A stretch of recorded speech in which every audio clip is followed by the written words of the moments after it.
he has done. Amen. Sometime in the morning, you may say to someone, good morning. As I did at one time, and with an attitude, this young black girl looked at me and said, what's good about it? Well, as a Christian, first of all, that became a challenge. Number two, I did not go into too many details because even though it was a challenge to me, she was set to challenge me back. Because she already had an attitude, and some of the worst things you meet during the day is people with attitude. Amen. I said people, but you know where predominantly you meet attitudes at, and it's a relevant fact. Amen.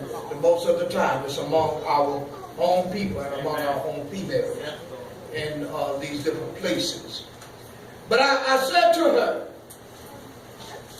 the fact that you are yet alive is a good morning, and you have much to be thankful for. Amen. We thank God, but are we thankful? That's what are you talking about?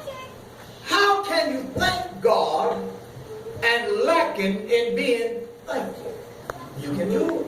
All right. You can do it. Amen. That's just like asking to be forgiven and asking for forgiveness. Amen. That's a click there.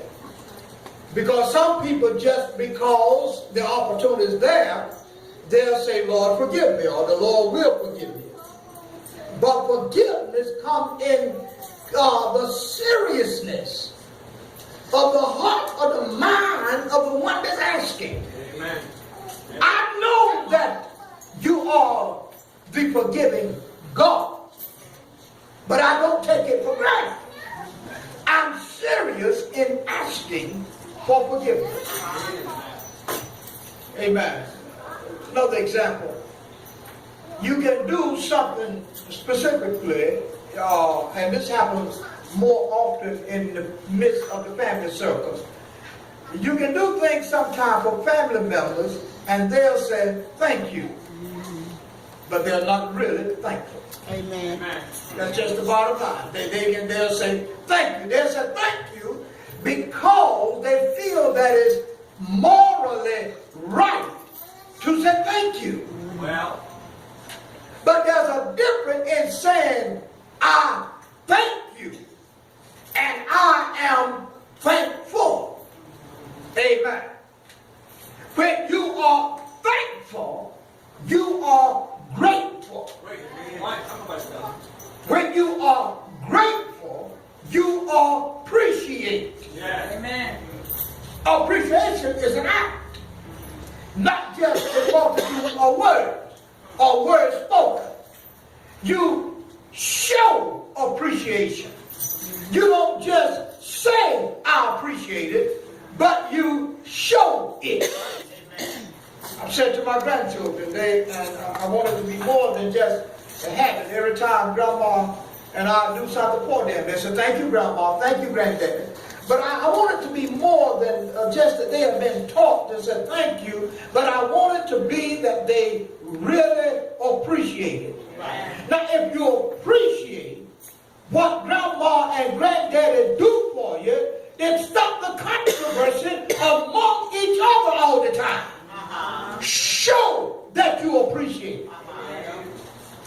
If you appreciate what God has done for you, show it.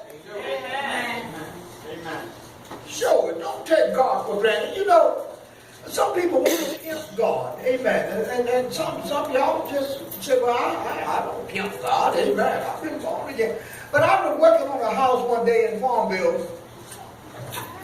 And I was, before my brother Ray was trained to put on roofs, I was putting some roof shingles on. I did the whole roof by myself.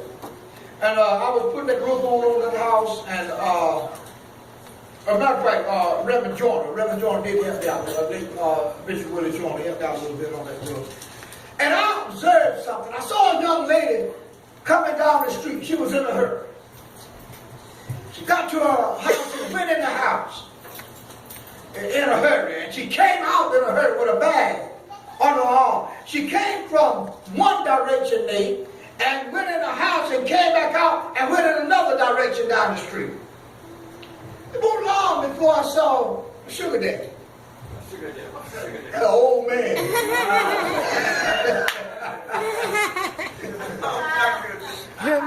Drove up in front of the house and he blew his horn. And I said, you too late. And he went on the porch. Now this was after the first of the month. About the middle of the month. Well, knocked on the door and no answer. I'm observing. I see the scenario. I see what's going on here. He went back in his car. He sat there for a few minutes. I really wanted brother to go over and tell him, say, don't mean no harm, brother. She just took off and went down the street that way. Amen. What I was looking at is that this old man was being pimped. Everything was all right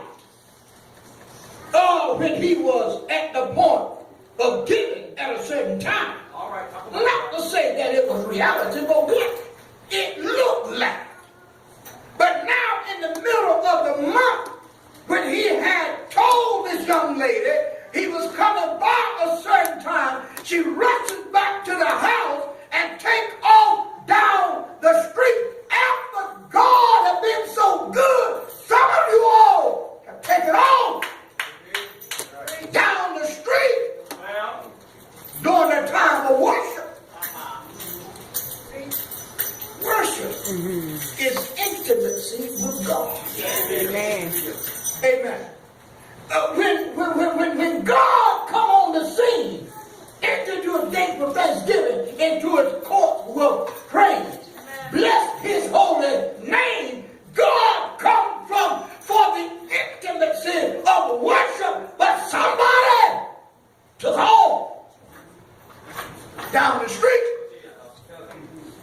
Amen. You're preaching, Doc. But you didn't leave God wanting.